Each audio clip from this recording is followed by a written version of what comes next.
Welcome to Mormon Land, a podcast all about the news and culture of the Church of Jesus Christ of Latter-day Saints. I am Senior Managing Editor Dave Noyce. I oversee the Solid Tribune's faith coverage. I'm joined by religion reporter Tamara Kemsley. Hi, Tamara. Hey, Dave. Before we start, here's a quick ask. We invite you to go to patreon.com, where for as little as $3 a month, you can access all of the Tribune's faith coverage, podcast transcripts, and the full Mormon Land newsletter. Again, that's Patreon, patreon.com/Mormonland. And if you haven't already, follow us on Instagram at mormon.land. Now for today's episode. Since shortening its Sunday services and refocusing its curriculum more than 5 years ago, the Church of Jesus Christ of Latter-day Saints has trumpeted a home-centered, church-supported approach with an emphasis on covenant making and covenant keeping. This shift has some members worried about a loss of community. Gone are roadshows, pageants, sports leagues, cultural celebrations, and more. While there has been an explosion of temple building, there has also been a slowdown in chapel building. The church meetinghouse of today has become just that, a house for staid and stiff meetings, mainly on Sunday, and not the buzzing and bustling community centers of yesteryear. Would a return to some of that past help not only the church's present, but also its future? Candice Wendt, a staff member of McGill University's Office of Religious and Spiritual Life and a contributing editor at Wayfare magazine, wrote about the church's evolution from community to covenants in a recent blog post for Exponent II. She joins us today via Google Meet from Montreal to discuss this issue. Candice, welcome. It's a pleasure. Thank you. Okay, well, let's just start with the basics. What prompted you to write this blog post? So I was connecting with a friend on social media, and I was sharing some struggles I've been having with raising my kids in the church with him. I was talking about the perception my kids have that, they're really only accepted at church or really feel cared about if they get on board with the church's agenda for them, if they're committed now to serve a mission, have a temple marriage, have a very specific set of beliefs that they adhere to. So in response, my friend shared about how he's been seeing a trend for a long time of the church overemphasizing covenants and temples at the expense of relationships, community, even connection in family life, and definitely on the ward level. And when he shared this, it really felt like an epiphany. It struck a strong chord, and I felt like this is something that it had almost been on the tip of my tongue for a long time, but I had not been able to articulate or see with that kind of clarity. I found it was a useful idea. And in a few days after that, I developed that one part of his ideas more into this blog post. And I wanted to give voice to what I see, not just myself, but a lot of moms experiencing in church and their kids. Yeah. When you hear that, like I said in the intro, the pace of temple building has skyrocketed and the rate of chapel construction has slowed, what does that say to you? For me, the temple building, at least living in North America, has felt like kind of a strange illusion or mirage, because I see that, a lot of my friends and family are leaving the church. So I'm like, why do we need these temples? Because back in for example, in the 90s when I was a child, I would hear these temples announced, and I had the perception, I think it was somewhat accurate, that, wards were getting bigger and we actually needed them, and I was excited. But now it feels strange. It feels like something we don't need. I have a relative in Utah who said, do we really need this temple? We're already struggling to staff the one that we already have, and it's not at capacity. So that's my perception about that. Yeah. And there's a difference for some of our listeners who may not know. Chapels are essentially inclusive. They're open to everybody, even non-members, but temples are exclusive, and not even all members can get into them, right? I mean, does that kind of shape kind of what you think, how you view that? Yeah, well, I think about, for example, how in some wards, people might say oh, we can't have a potluck because there's this other ward, or we're sharing this building with 2 other wards and there's really not time. That shows you something about the priorities. Maybe we actually could use church buildings, and compared to other churches too, it's kind of interesting because, I do a lot of interfaith work, and I see how other churches have staff on hand, during, regular office hours to support people, let the space be there for people to sit, meditate, and pray we just don't do that. Our church buildings are rather sterile when you think about it. We also set limitations on who can use them. For example, sometimes here there's been requests from, other community and faith organizations who've asked to use our building because they need space. It's a struggle for many communities, and they've been told no. And that's a little bit troubling to me. What do you think is lost by the church's emphasis on individual covenant paths versus community building? Yeah. And just to really quick, why is community building important? Like, maybe we should unpack that idea first. Yeah, I have some things to say about this. So, to summarize, from my experience, connection, belonging, feelings of peace and love, and community purpose can really diminish when we de-emphasize community and focus on other things. And the community's rituals, like temple ordinances themselves, may lose some of their meaning for members. And I find when community connection and belonging get weak, motivation to be engaged in the faith tradition falters, and religious life actually becomes a lot less relevant to people. Community is such a part of being human. It's such a need. And it's one that a lot of people are feeling right now. There's so much loneliness. So an interesting example that I'd like to share about this is the religious history of Quebec. So I live in Quebec, and I've been really fascinated to learn about the history of the Catholic Church and their relationship with the people here. Used to be very powerful. But in the mid-20th century, things really came to a head. The local leadership here did not properly implement Vatican II. There were certain adjustments they were supposed to make to, adjust to a new time. And they got into a mode where they were doing a lot to control the personal lives of members of their church. So things like gender roles were highly controlled.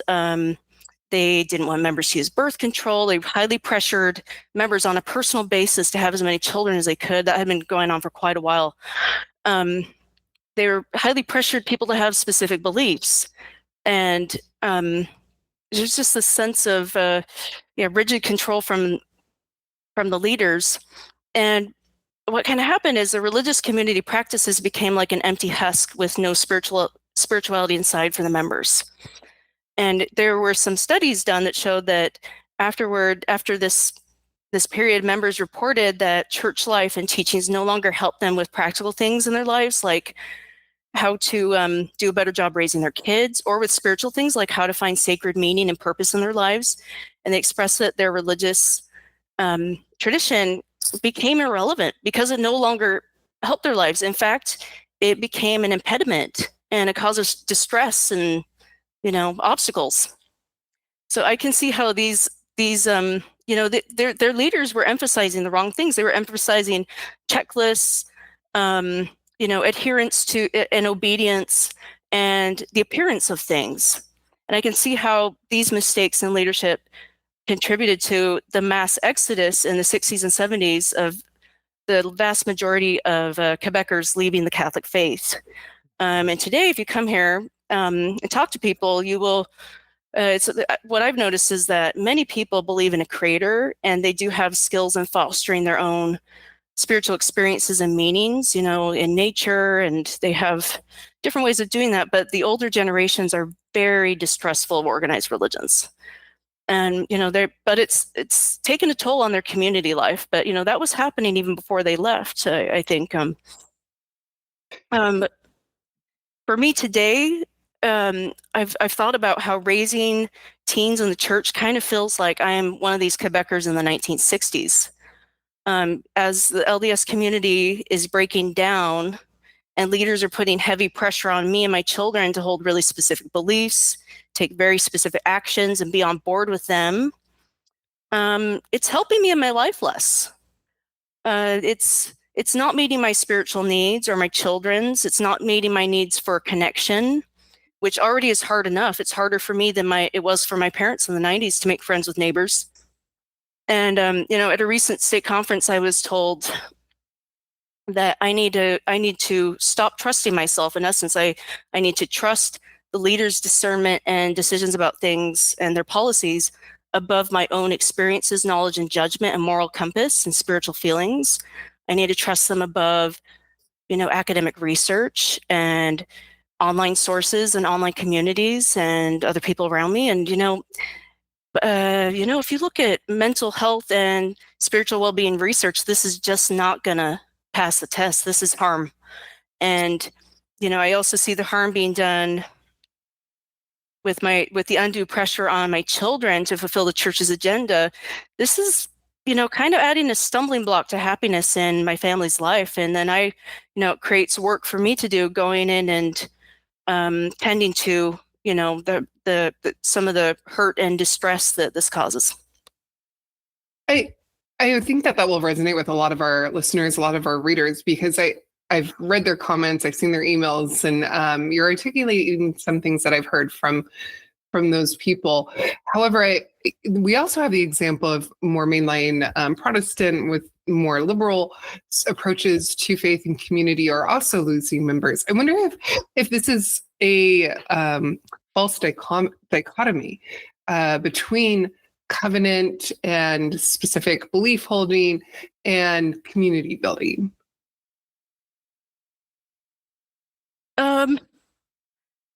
Let's see. In relation to the more liberal churches, I don't know if I have thoughts about that right now. It is complicated because a lot of people tell you, that there's research that shows that, if a religion is really high demand, like they ask a lot of the members, like they, in some ways it's more compelling, right? Like people will be more active and stuff. And so people will criticize, and they'll also point to how these liberal churches are also struggling to have members. And I think there's a lot of complicated things going on. My vision is that a transformative faith where, there's a more meaningful second half of life and where people have more space to do their own meaning making, trust themselves, because that's healthy, while still cultivating their faith.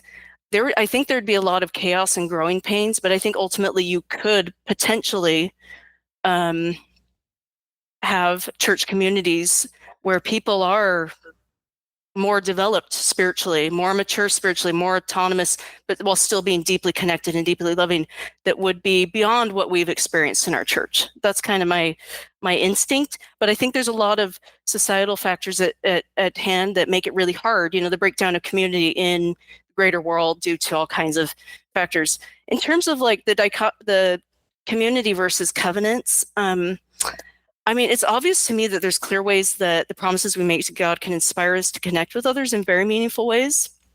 This is very obvious in the Book of Mormon. It suggests that baptism binds us to other people in bonds of care, compassion, and love that are, it's a beautiful idea.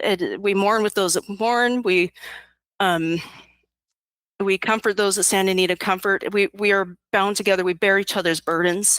So, I also think about how events like a community baptism or a wedding can bring us together in joyful ways. So I don't think they have to be in tension with each other. I think they're actually meant to enhance one another, enhance and enrich one another if we balance them and if we bring meanings from one into the other. You write, Candice, in your Exponent II blog post about some of the church's community events that appealed to you as you grew up and into adulthood. What do you miss most, and what would you like to see return? So I hint at this in the post, but I think one of the most important and rewarding things is the events where we celebrate our youth's accomplishments. That meant a lot to me growing up. When I was growing up, I was a violinist, and I felt really valued in my ward and stake.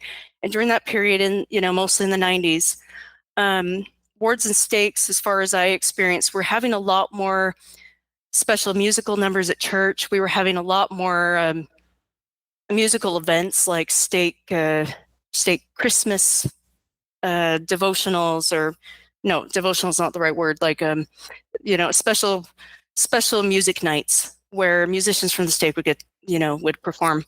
Mm-hmm. And there was a lot more opportunities back then. And I felt, I felt really valued by my ward and stake. I had so many people. I grew up in Western Washington, but there's a lot of people in that ward and stake who would give me loving attention, invite me to, perform music. And I think honestly for me, this balanced out some of the misogyny and the, destructive messages I was getting. I don't want to say it canceled it, but it made the belonging in the community so compelling. I also, just felt really loved and recognized at some of the young women's events where I got to share my talents. And I have a general sense of nostalgia that church used to be a place where I would connect a lot with small groups of women, or I have nostalgia for visiting teaching actually too, which would be a big challenge in the ward if I actually practice it the way that I used to in the ward I am now, where we're so spread thin and we have like 0.1% of the population that's LDS. But I have nostalgia for those kind of more intimate and really joyful relationships with other women being built into church programs. It's just, I have to do things on my own and go out of my way to, make that kind of friendship happen now in my life. And I really miss the sense of just having things to look forward to, having events to look forward to.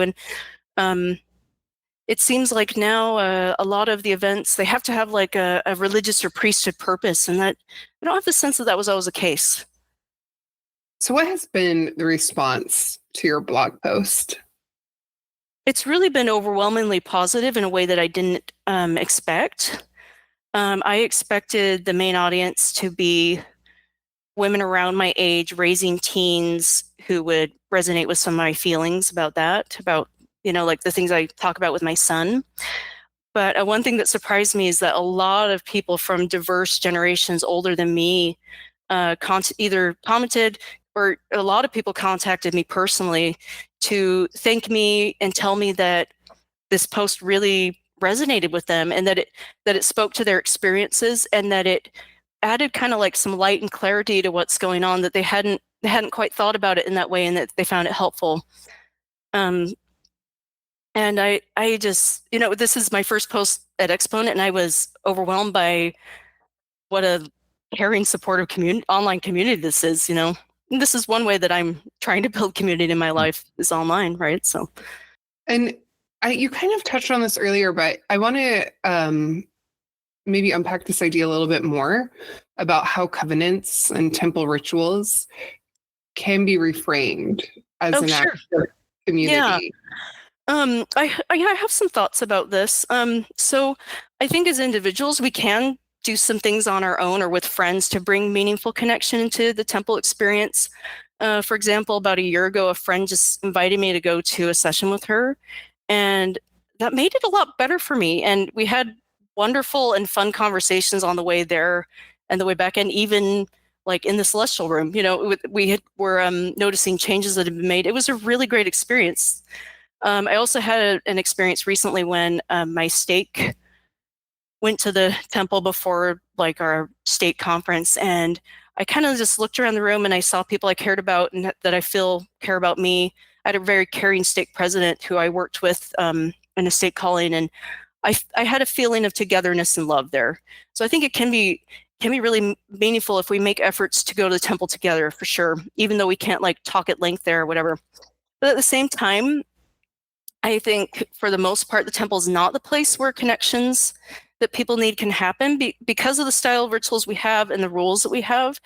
So I think that making them socially connected would take changes to temple policies and practices. For example, temple workers are discouraged from getting to know patrons and having conversations with them, even like in spaces where you could talk. And I wonder, like, why does it have to be this way? I actually wondered in the past, before I heard this, why they never really talked to me. But surely both patrons and workers could use more connection in the world we're living in today. I also wonder what it would look like if the temple became a place where family connections, community belonging and love were truly prioritized above, some of our, worthiness concerns and focus, and the rules.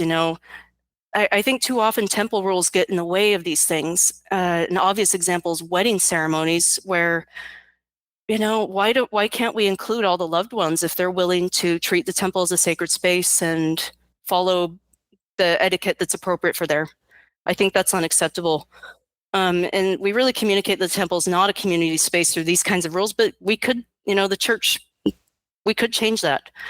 And one last thought about this is that I know some members, especially women perhaps, would find more belonging in the temple if leaders did a better job, a more thorough job implementing their recommendations for making temple policies more ethical and more conducive to their well-being.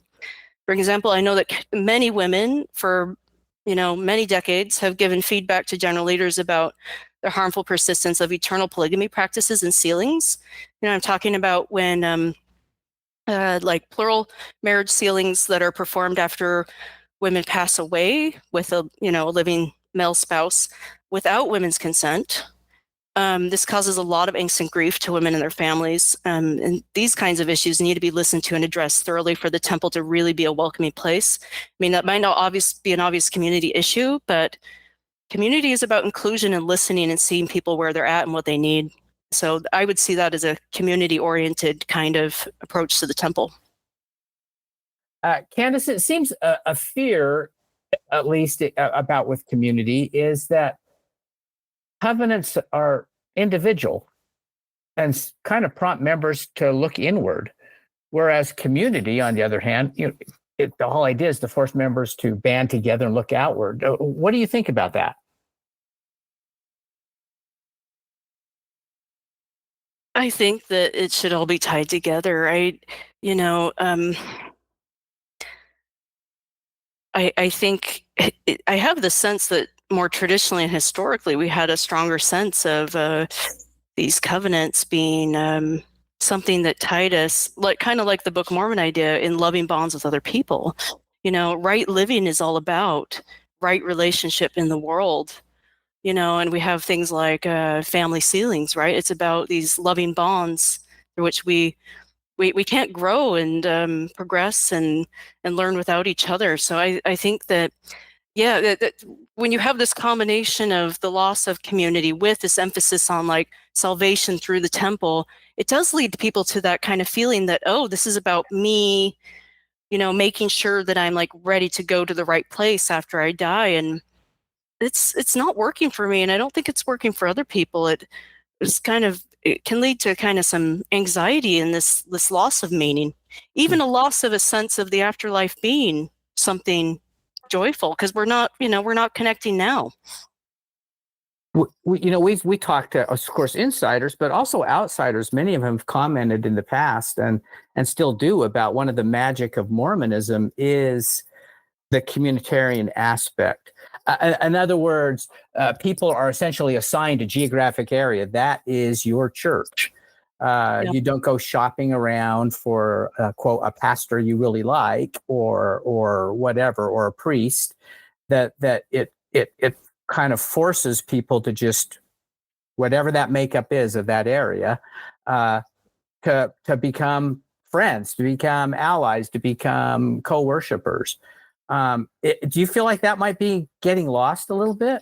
I think it is getting lost. And I think, to be very honest, I'm afraid that as the church becomes more and more diverse, there's actually some racism that might be at play in how we make how decisions are being made about what's important.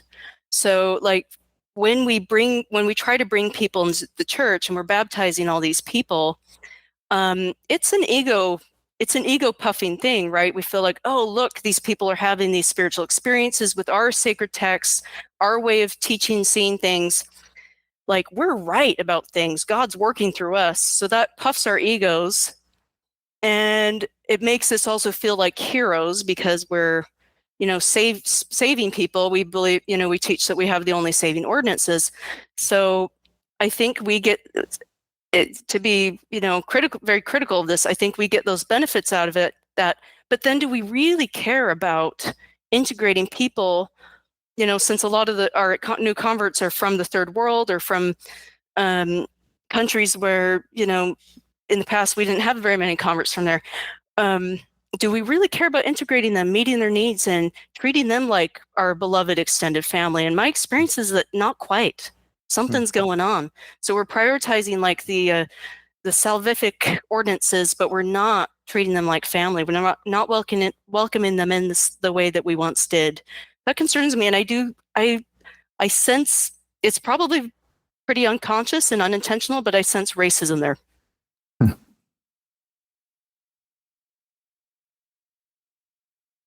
Have you heard from any wards or branches that have found ways to emphasize community building on their own? We do have that verse of scripture from the Doctrine and Covenants, often quoted this idea of like not being compelled in all things. Mm-hmm. And given that there has been this reduction in cutback in programming, I'm curious if you have found examples of congregations that are using that in order to still spending as much time together, but maybe in ways that are their own, that are proactive and individual. I have heard of examples of this, including recently, and it's with mixed success. Personally, I think that wards and stakes should be granted a lot more freedom to adapt programs and policies to use according to their local needs with some creativity and using their local talent. I live in a strange ward that's very transient, lots of new converts who are, like I described in my post, who are refugees and immigrants. My husband and I tried a project where, just of our own accord without being asked, where we would take photos and get little mini bios of new members. And we were trying to, kind of compile not on, any church application, but just a little album of new members for use in the ward. But, it was just the two of us. It was overwhelming, and it was taking over every Sunday, and we kind of, we're on pause, but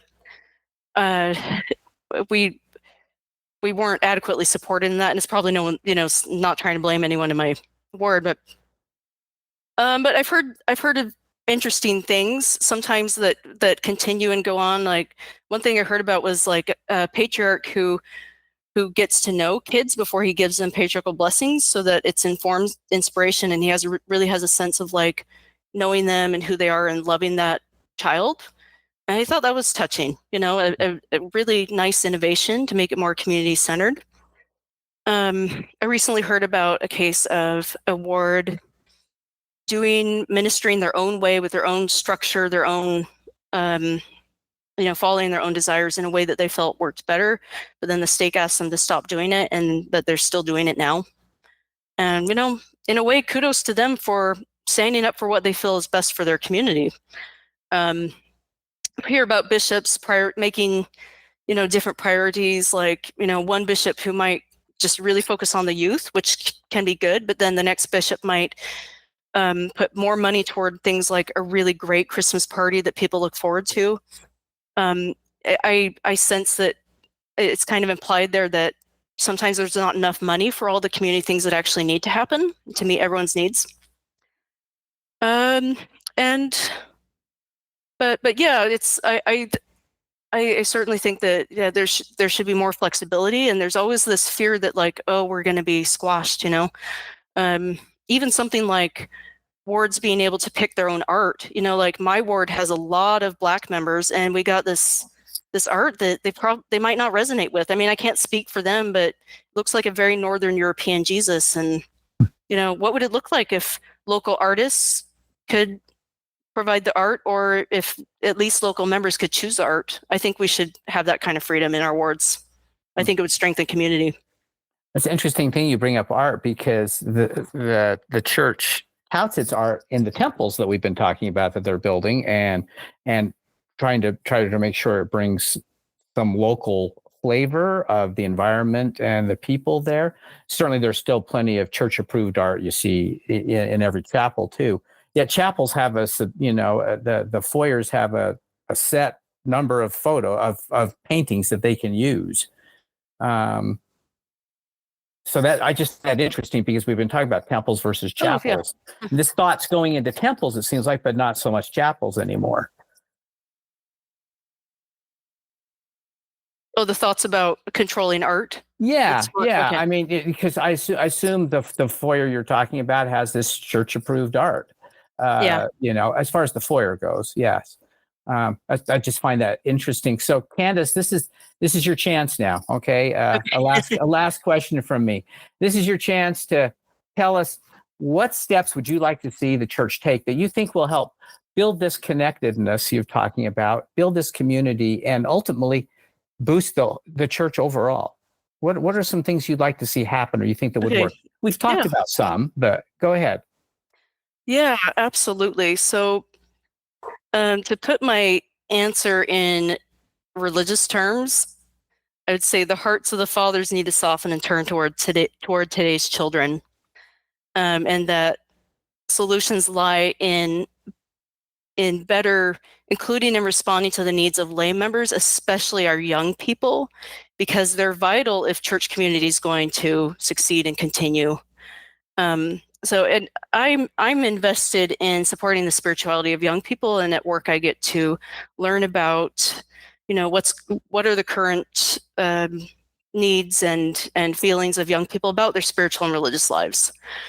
Young people, including our LDS teens and young adults, are currently yearning to have community practices or community spaces where they can connect with others and show up as their full selves and really receive support, really be seen as they are, as they really think and feel. And I think we've been doing this backwards, at least lately. We set these high expectations, we seek to indoctrinate and acculturate them, and we don't treat them like we love and accept them as they really are. We're pushing young kids into molds that we act as if they must fit into. And we just got to change this if we want to have hope of revitalizing community, I think. The current generation really wants to be empowered to make their own decisions. They want to be encouraged by older people to develop and trust, to develop their spirituality and trust their own moral compasses and intuitions. Spiritual experiences are highly personal to them, and they often center around connection. We need to up our game in offering youth and young adults high quality relationships with mentors, with supportive mentors and true emotional and spiritual support at church. And we also need higher quality messages from leaders that really have their well-being at heart, rather than something like the survival of the church. And their perception, from what I've experienced, is that leaders care about the survival of the institution and their own power and discernment instead of the kids. I recently had an experience where my daughter was assigned to help organize, plan, and host a regional youth dance. My daughter is extremely enthusiastic about rock, punk, and pop music, and one of the things she prides herself the most in is her taste in this music and her knowledge of it. And in this assignment, she tried to step up as kind of a leader in terms of creating a playlist of music, but it ended up being an experience in which she felt really used, judged, and distrusted by local leaders because they took control of this, rejected almost all the music she chose, told her that her standards weren't high enough, she wasn't discerning enough. They read the lyrics of the songs line by line, threw out anything that had swear words or strong language or sensuality. And, this left my daughter crushed. And for me as a parent, this was very disheartening, because I think it's a miracle that she was bringing such a good attitude to building community at church. But when I talked to one of the local leaders about this, what came out is that the leaders were driven by fear of what leaders higher up would think. And they knew that a visiting 70 was going to stop by the dance. They didn't want to get backlash, criticism, or negative feedback from this leader. And so instead of connecting with my daughter, instead of supporting her, teaching her to build her skills, her spiritual sensibilities, her discernment, and to have confidence in that, they squashed her and they pampered this leader and they protected themselves. And so this is kind of what I'm trying to talk about to illustrate it. And we also need to empower women and have equality with women. Women have incredible talents and skills at revitalizing and building community. But there's talented women in regards to this in all of our wards. But if they step it up, try to be leaders in this in their wards, they're either usually going to be a little bit squashed or just not supported enough, and that needs to change. So I think that we would, to really address the problems that we have, we would need some major restructuring with our leadership structures and authority and how decisions are being made in the church.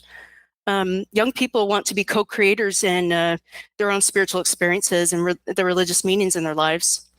Something like telling a 12-year-old boy that a few years ago, he didn't know this, but when he got baptized, he was signing up to God that he would, serve a mission. The young people perceive that as something that's overstepping, and it's intrusive. These leaders are doing the meaning making that those children should be doing themselves. They want to be co-creators, and there's this idea by the philosopher Adam Miller that the world is always being recreated, and that humans and God are co-creators in this process, and our children are more in tune with the way that the world is being recreated, remade, more in tune with this than older generations in a lot of ways. And they have so much creative and generative energy, and they do have powerful desires to change the world for good. And I think as an LDS people, we can have trust that, just as a 14-year-old boy started our faith, if we gave more of the reins of decision making and the direction that the church should take, if we gave those reins more to the young people and the ordinary members,